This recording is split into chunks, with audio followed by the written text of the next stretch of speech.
Unlock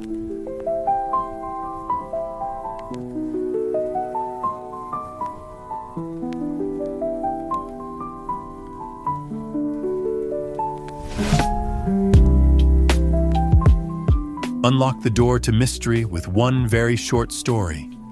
The micro-podcast filled with morally complex characters, twists you won't predict, and endings you won't forget.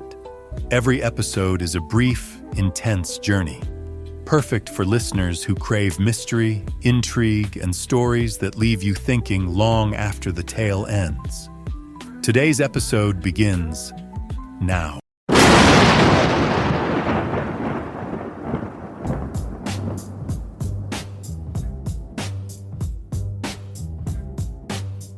When I was in grade school, my sister ran a little business, allegedly moving weed. I sometimes helped by being her lookout. She paid me in comic books and video games. Good times. I also watched out for her at home, doing what I could to keep mom and dad in the dark. And for a while, things were good, until they weren't. One day, a guy from her high school, Marty Potemkin, OD'd and decided he could fly off the gym roof. Spoiler alert, he couldn't.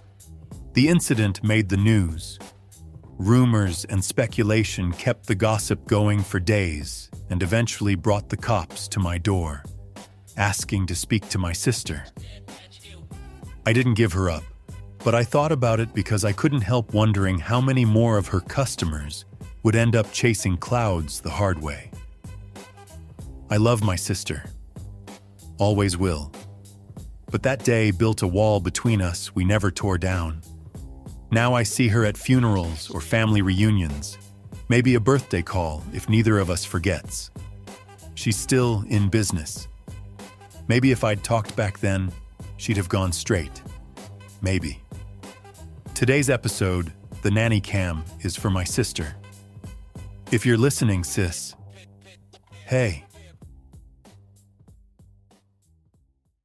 The wine was still buzzing in Lisa's head when Tom pulled into their driveway. Date nights were rare these days. 3-year-olds didn't care about romance or adult conversation or the need to remember who you were before you became someone's parent. Before they could even get out of the car, the front door opened. Jordan, the babysitter for Emma, their 3-year-old daughter, appeared, already wearing her jacket and clutching her purse like she was in a hurry. Even in the dim porch light, her shoulder-length blonde hair caught the glow, slightly tousled as if she'd been running her hands through it.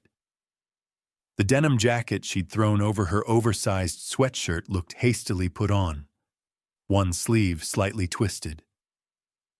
At 22, she had the kind of fresh-faced, girl-next-door appearance that made parents instinctively trust her with their children. Tonight, though, something seemed different about her usual bright demeanor.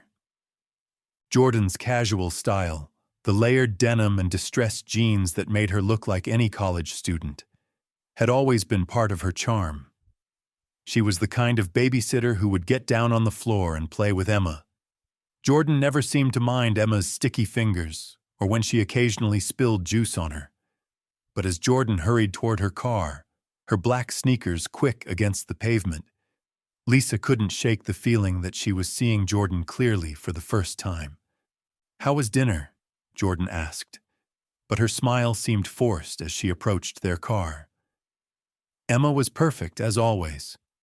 Went down at 7:30 without any fuss. "Thanks, Jordan," Lisa said, climbing out. "Everything okay? You seem—" "Actually, I need to run," Jordan interrupted, already backing toward her car. "I just got a text from a friend. Kind of an emergency. Family thing." Lisa frowned. In the 6 months Jordan had worked for them, she'd never mentioned family. "Is everything all right? Do you need—" "It's fine, really. Just need to go." Jordan was already at her car, keys in hand. "See you tomorrow?" "Of course, but—" Jordan was in her car and backing out before Lisa could finish the sentence. Her taillights disappeared around the corner with unusual speed. "That was weird," Tom said, locking their car. "She's never been in such a rush to leave." Tom ran a hand through his graying brown hair, a gesture Lisa recognized from whenever he was puzzling through a problem at work. At 39, Tom had the kind of steady, dependable appearance that made him good at his job and trustworthy as a father. The gray wool jacket he'd worn to dinner hung open over a dark sweater, and his jeans were the expensive kind that looked casual but cost more than most people's weekly grocery budget. Even his brown leather boots spoke to a man who'd worked his way up from nothing and now enjoyed the finer things, though he wore them without pretension. Lisa watched the empty street where Jordan's car had vanished. Something felt off. Jordan was always polite, always lingered for a few minutes to chat about Emma's day. And family emergency? Jordan had never mentioned having family close by. Or was she talking about her friend's family? Maybe she had a date, Lisa said, though the explanation felt hollow. You know how young people are about their social lives. But as they walked to the front door, Lisa couldn't shake the feeling that Jordan's hasty departure had nothing to do with romance. Lisa glanced at herself in the reflection of the car window, a habit from her younger days when she'd cared more about how she looked. At 36, Lisa had maintained the kind of polished appearance that came from having both the time and money to invest in herself. Her blonde hair was styled in a sleek bob that never seemed out of place, and even after dinner and wine, her makeup remained perfectly applied. The beige cashmere sweater she'd chosen for their date night was expensive but understated, paired with white pants that somehow managed to stay pristine despite having a 3-year-old. She'd worked hard to build this life. The nice clothes, the beautiful house, the family that looked perfect from the outside. But tonight, watching Jordan's strange behavior, Lisa felt the first crack in that carefully constructed facade. "Let me just check the cam real quick," she said, fishing her phone from her purse. As soon as they stepped inside and closed the door behind them, Lisa had her phone in hand. It was routine now. The Nanny Cam app had become as automatic as locking the front door or setting the alarm. 6 cameras throughout the house, motion-activated, cloud storage. Peace of mind in a world that felt increasingly dangerous. The system had cost a fortune, but after the break-ins in their neighborhood last year, it seemed worth every penny. She opened the app, scrolled to the evening's footage. The living room camera showed Jordan on the couch around 7:30, reading a book. Emma's room stayed dark and quiet all night. The kitchen camera caught Jordan getting a glass of water around 8. Then something made Lisa's wine-fuzzy brain snap to attention. "Tom." Her voice came out strange, tight. "Look at this." The living room footage from 8:47 p.m. showed something dark on the hardwood floor near the coffee table. Something that hadn't been there when they left. "Is that—" Tom leaned closer to the phone screen. "Is that blood?" Lisa's hands shook as she rewound the footage. 8:30 p.m., living room empty.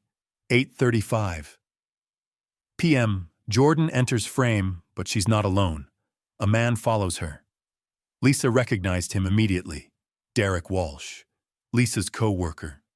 The one who'd been asking her out for months despite her wedding ring, despite her polite rejections, despite Tom's existence.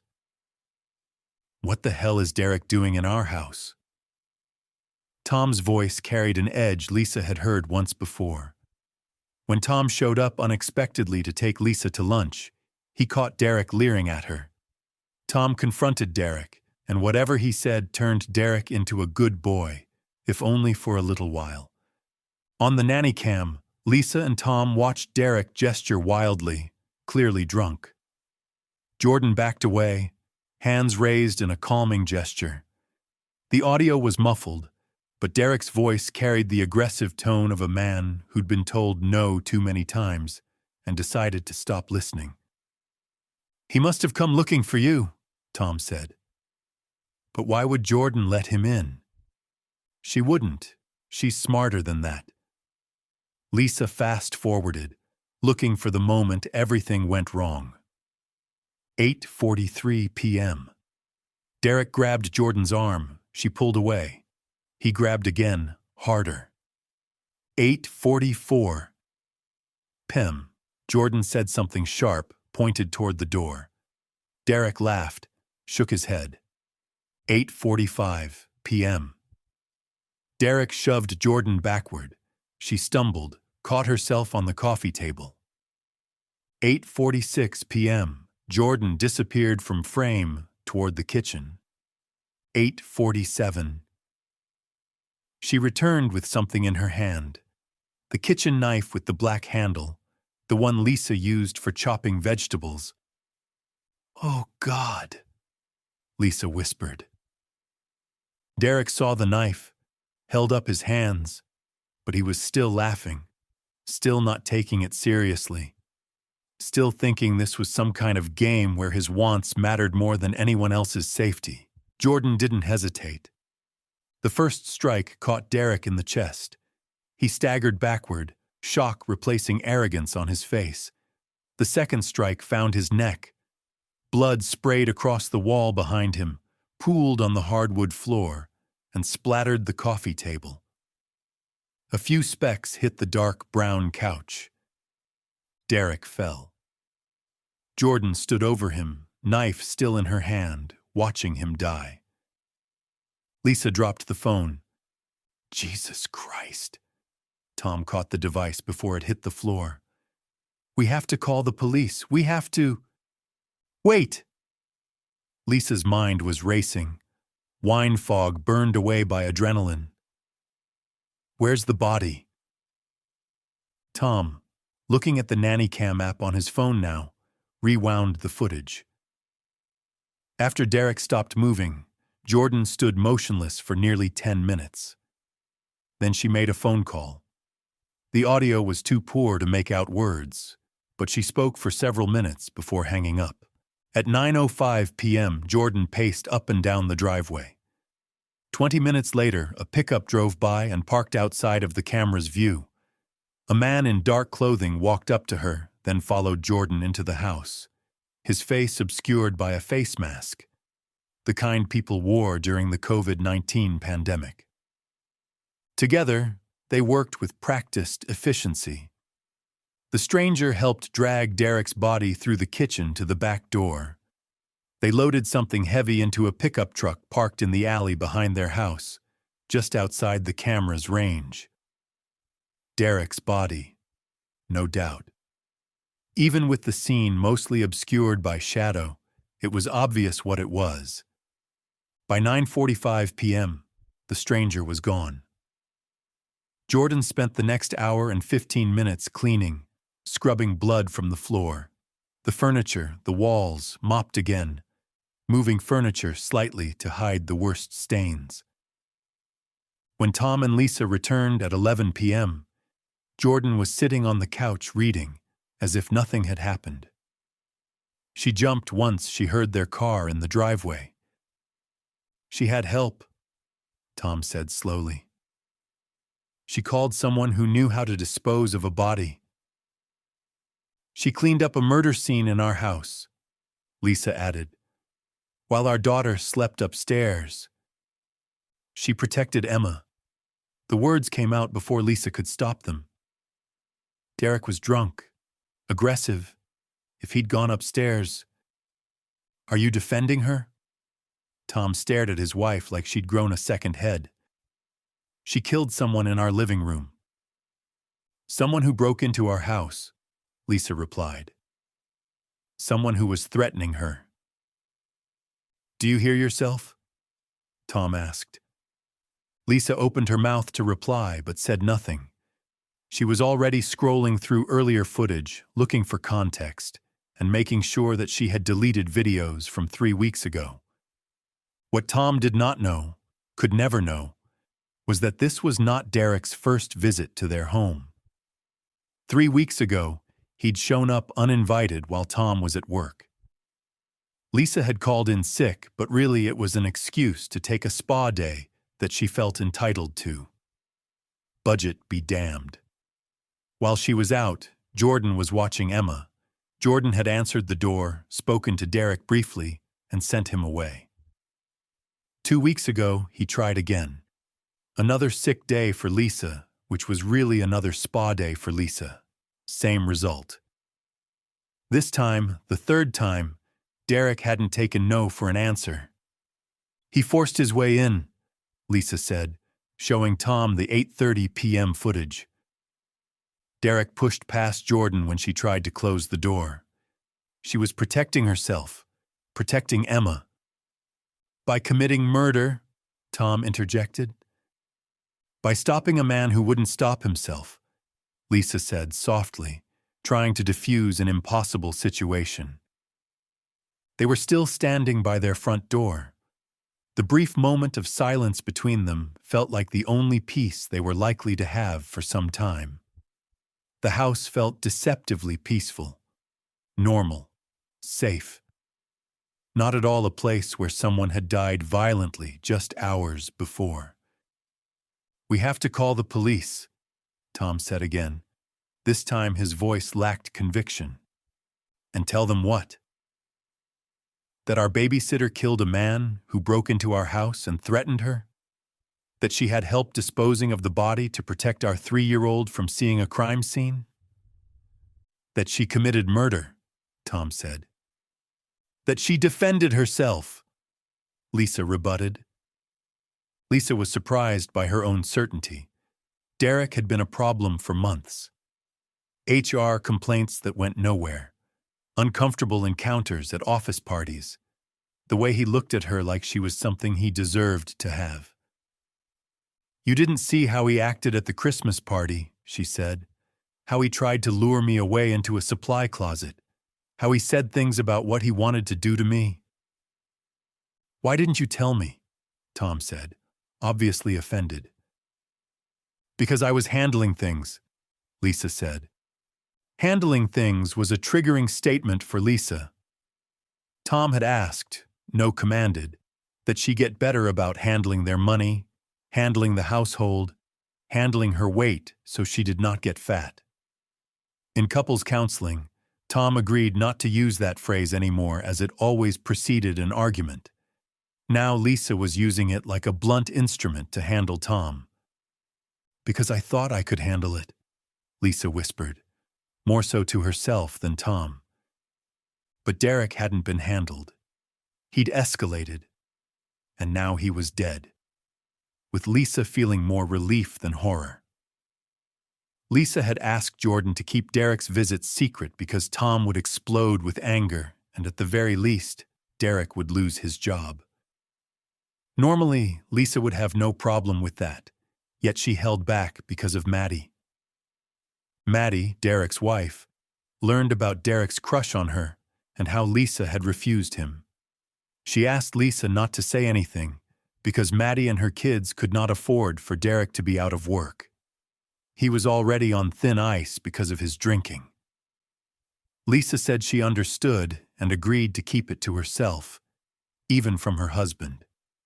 She convinced herself that doing this meant she was a good person, when she knew she was not. 3 months ago, when Tom had been working late every night on a project, barely speaking to her, barely seeing her, Derek had cornered her in the parking garage after work.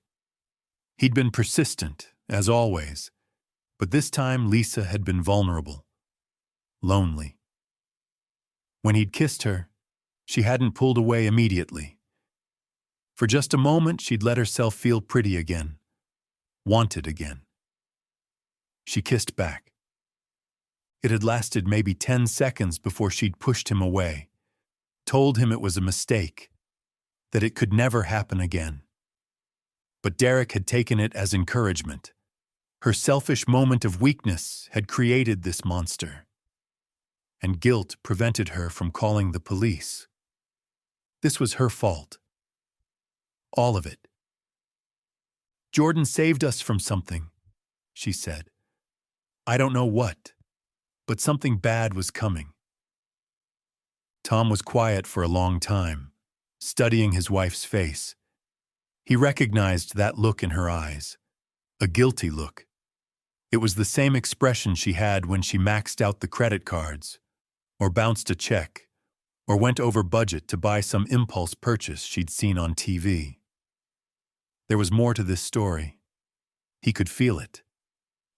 Whatever Lisa was hiding, whatever had really happened with Derek, Tom would protect her from it, even if he was protecting her from herself. Saving her would make him the hero, and she would make sure he felt like one when the time was right.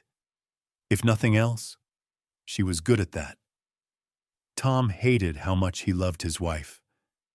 Now, more than ever. Tom had been quiet for what seemed like forever to Lisa. When he spoke, his voice was careful, measured. "We need to know more about Jordan, about who she really is." Snapping out of the shock of the moment, they moved away from the door to check on Emma, who was still asleep. Ignorance was bliss. Afterwards, they began moving through their house as if they were strangers to it. Everything else looked normal, but Lisa found herself studying the living room with new eyes. The coffee table sat exactly where it always did, but now she knew it had been moved. The couch cushions were perfectly arranged, but blood had soaked into the fabric. Tom went to his office and opened up his laptop, his fingers flying over the keyboard. "Jordan Blake," he muttered. 22 years old. References checked out when we hired her. Background check came back clean. "What are you looking for?" Lisa asked as she leaned against a wall. "I don't know. Something that explains..." He gestured vaguely at the living room just outside his office door. "That." Lisa went to the kitchen to make coffee with shaking hands, trying to process what they'd witnessed. The Jordan she knew was gentle with Emma, patient with tantrums, creative with games and stories. She sang lullabies in a voice that could calm any storm. But Jordan was also capable of killing a man without hesitation and had connections to people who could make bodies disappear. "Lisa." Tom's voice was strange. "Come look at this." She joined Tom in his office, coffee in hand. On the screen was a social media profile for Jordan Blake. Photos going back years, but something about the older ones caught Lisa's attention. "Look at this picture," Tom said, pointing to a photo from 2 years ago. "Look at the background." It was Jordan at what appeared to be a graduation ceremony, but behind her, barely visible in the crowd, was a banner for the Mercy General Hospital nursing program. The same hospital where Lisa had given birth to their baby they'd given up for adoption years ago. "That's a coincidence," Lisa said, but her voice sounded hollow even to herself. Tom kept digging. He had so much information already from the background check he'd done before hiring her as a babysitter, but now he was looking again with fresh eyes and more recent Google searches. Public records, social media posts, employment history. A trail of digital breadcrumbs that painted a picture of someone who'd been very careful about her background, but not careful enough. "She worked at Mercy General for 6 months, Tom read from a LinkedIn profile. In the records department, she would have had access to birth certificates, adoption paperwork. Lisa's coffee cup slipped from her fingers, shattered on the office floor. She stared at the screen, at the employment history that lined up perfectly with someone who'd been searching for information about her birth parents. "It's not possible," she whispered. But Tom was already pulling up more information. Jordan's employment application from when they'd hired her. The references she'd provided, all legitimate, all glowing, but all from people who'd only known her for short periods. She's been planning this, Tom said. The job, the references, the background check. She knew exactly how to pass our screening because she'd worked in the system. You think she's... Lisa couldn't finish the sentence. I think we need to find out for sure. Tom opened a new browser window, navigated to a genealogy website. If she's our daughter, there might be DNA matches, family trees, something. It took some time. Searching, cross-referencing public records, genealogy databases, but eventually they found it. A family tree that listed Jordan Blake as the daughter of Thomas Brennan and Lisa Morrison, born 22 years ago at Mercy General Hospital. The same date Lisa remembered with crystal clarity. The same hospital where she'd held her baby for exactly 3 hours before signing the papers that would give her child a better life. A better life that had apparently included learning how to kill and dispose of bodies. Oh, God. The words came out as a sob. Oh, God, Tom. It's her. It's our baby. 22 years ago, they'd been kids themselves. Scared, broke, and convinced they were doing the right thing. The adoption agency had promised a loving family, a stable home, opportunities they couldn't provide. Instead, their daughter had grown up in foster care, aging out of the system at 18 with nothing but a high school diploma and a burning need to find the parents who'd abandoned her. She found us, Lisa said. She's been taking care of Emma, and she's our daughter. And we never knew. She knew. Tom's voice was flat. She had to know. You don't just accidentally become the babysitter for your birth parents after working in the hospital records department. The implications hit Lisa like a physical blow.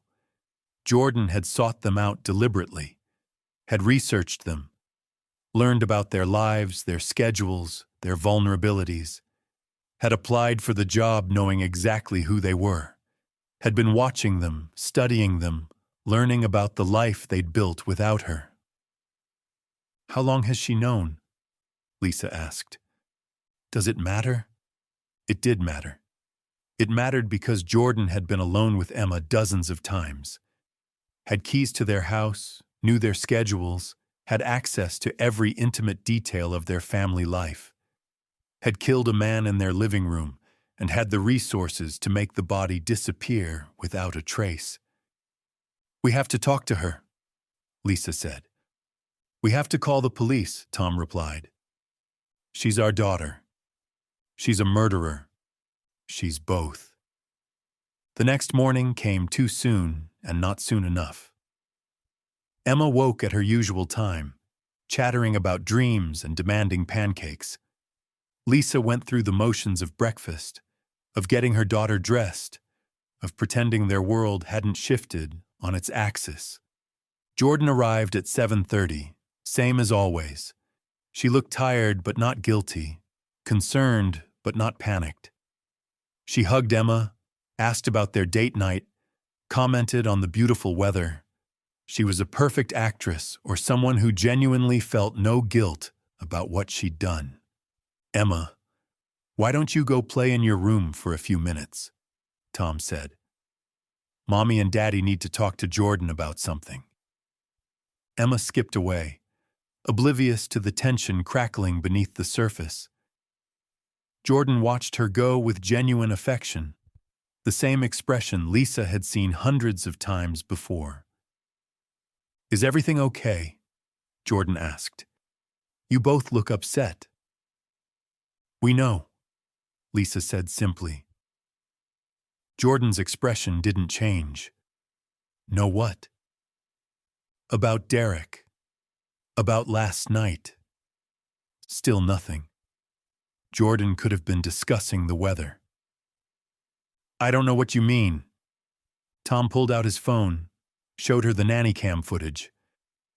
Jordan watched herself kill Derek Walsh with the same detached interest she might have shown a nature documentary. Okay, she said when it finished. So, you know. That's it? Tom's voice cracked. That's all you have to say? What do you want me to say? That I'm sorry? I'm not. He broke into your house. He was drunk and aggressive and talking about what he wanted to do to Lisa. What he was going to do whether she wanted it or not. Lisa felt sick. He said that? He said a lot of things. About how he'd been patient long enough. About how he was going to show you what you were missing. He had plans, Lisa. Plans that involved you and this house and Emma sleeping upstairs. The words hit Lisa like physical blows. Derek had come to their house with intent, with plans that went far beyond unwanted conversation. But something else twisted in Lisa's stomach as she watched Jordan's calm expression. Did Jordan suspect she had been unfaithful? Derek had arrived drunk, true, but something had to motivate him to keep coming back with such persistence. One kiss couldn't have done that much to embolden him, but it had. Lisa studied Jordan's face, searching for any hint of suspicion or judgment. Did Jordan still believe the lie Lisa told her about Derek's wife needing the money? Or had she seen through it from the beginning? Maybe Jordan had doubts, but was holding back, keeping that knowledge in reserve to use as leverage if she ever needed it. So you killed him, Tom said. I protected my family. The words hung in the air between them. My family. Not your family. Not the family she worked for. She said, my family. We know who you are, Lisa whispered. For the first time, Jordan's composure cracked. Something flickered across her face. Surprise, fear, hope, rage, all of it gone in an instant, replaced by that careful mask. Do you? You're our daughter. The baby we gave up for adoption. Jordan laughed, but there was no humor in it. Gave up. That's a nice way to put it. Abandoned is more accurate. We were kids. I was 17. You thought you'd dump me on someone else and move on with your lives. Build a nice little family with the daughter you actually wanted to keep. The accusation hit like a slap. Lisa felt tears burning her eyes. It wasn't like that. The adoption was supposed to be permanent, Tom said. We thought you'd have a good home, a stable family. I had 12 foster homes in 18 years. 12. Some were okay. Some were hell. None of them were family. But they taught me things. Survival skills. How to read people. How to make problems disappear. Jordan's voice remained steady, conversational, but Lisa could see the rage burning underneath. 22 years of abandonment and disappointment, focused into a laser beam of resentment. The man who helped you last night, Tom said. Who was he? Someone I met in the system. Someone who understands that sometimes you have to take care of problems yourself because no one else will. You've done this before. I've survived. I've protected people who mattered to me, and now that includes Emma. I'm sorry, Lisa said. We're so sorry. If we'd known... You'd have what? Come to get me? Brought me home? Or would you have found another way to get rid of the inconvenience? You're not an inconvenience. You're our daughter. Now I am. Now that you need me to take care of the other daughter you actually wanted. The words cut deep because they carried a grain of truth. They had needed Jordan, had relied on her, trusted her, maintained their comfortable life around her presence. That's not why we hired you, Tom said. Isn't it? Young, responsible babysitter who works cheap and never asks questions? Who loves Emma like she's her own sister? Jordan's smile was sharp as broken glass. Which she is, by the way. Did you ever plan to tell Emma she has a sister? Or was I going to be the family secret forever? Lisa had no answer. They'd never discussed telling Emma about the adoption, about the sister she'd never known existed. I've been watching you, Jordan continued, learning about your perfect little life, your perfect little family, your perfect little daughter who gets everything I never had. We can fix this, Lisa said desperately. We can be a family now. All of us. Can we? Even after last night? You protected us, Lisa said. You protected Emma. I killed a man in your living room, Jordan said. You defended yourself, Lisa replied. I've been planning to destroy your lives for months. The words dropped into the silence like stones into still water. Lisa felt the world tilt sideways. What? Lisa said. I was going to wait until Emma was older, old enough to remember me, to choose me over you. Then I was going to make you both disappear. Make it look like an accident. Raise Emma as my own, the way I should have been raised. Tom was slowly backing toward the kitchen, but Jordan didn't notice. But Derek changed things, she continued. When he broke in last night, when he threatened my family, I realized something. I don't want to destroy this family. I want to be part of it. You want to be part of this family by killing us? Tom asked, as he glanced over at the drawer where the knives were stored. It was just beyond his reach. I wanted to be part of it by replacing you. But watching Emma sleep last night, knowing I'd protected her, knowing she was safe because of what I did, I realized I don't want to be her only family. I want to be her sister. Lisa's mind reeled. So, you don't want to kill us now? I'm going to give you a choice. You can call the police right now. You can tell them about Derek, about the murder, about who I am. I'll go to prison. Emma will grow up knowing her sister is a killer, and you'll spend the rest of your lives wondering if you made the right choice. Or, Tom asked, his eyes transfixed on Jordan. Or Derek stays missing. His phone is already at the bottom of the river. His car will be found abandoned in another state, and his credit cards will show purchases moving steadily away from here. My friend is very good at making people disappear completely, and we become a family. All of us. Me. You. Emma. Together. The silence stretched between them, heavy with impossible choices. Lisa looked at Tom and saw her own confusion reflected in his eyes. You're asking us to cover up a murder, Tom said. I'm asking you to protect your family, both your daughters. And if we say no? Tom asked. Jordan shrugged. Then you say no. I won't hurt you. I won't hurt Emma. I'll disappear and you'll never see me again. But you'll always know that you chose to lose me twice. Lisa felt like she was drowning. Every choice led to destruction. Call the police, lose Jordan forever, traumatize Emma, cover up the murder, become accessories to a crime, live with the knowledge that their daughter was capable of killing. Derek will be missed at work, Tom said. People will ask questions. Derek sent an email to HR this morning resigning, effective immediately. He's taking a job in Seattle. He then emailed his wife about spending time with his true love. No details beyond that. Her imagination will fill in the blanks. Jordan had thought of everything.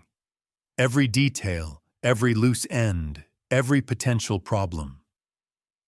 I need time to think, Lisa said. You have until tonight. After that, the window for making this look like Derek just left town starts to close. As if on cue, Emma runs back into the room and hugs Jordan. Jordan hugged her back, picked up her purse, kissed Emma goodbye like nothing had changed, and walked out the door. Emma sits on the floor and starts brushing the hair of a doll. She noticed a speck of red on her doll's face that was not there before, but said nothing. Lisa sank down into the sofa, staring at the spot where Derek had died, where their daughter had killed to protect their family. Tom exhaled, speechless. "What do we do?" she whispered. Tom had no answer. His father had been a cop for 30 years, always talked about right and wrong in black and white terms. But his father had never faced a choice like this, where doing the right thing meant destroying the family he'd sworn to protect. The Nanny Cam footage was still in the cloud, waiting to be deleted or turned over to police. All evidence of a crime, or proof of protection. Lisa closed her eyes and tried to imagine a future where all the choices led somewhere good. She couldn't. But she could imagine Emma growing up with a sister who would kill to keep her safe. And somehow, that felt like the most important thing of all.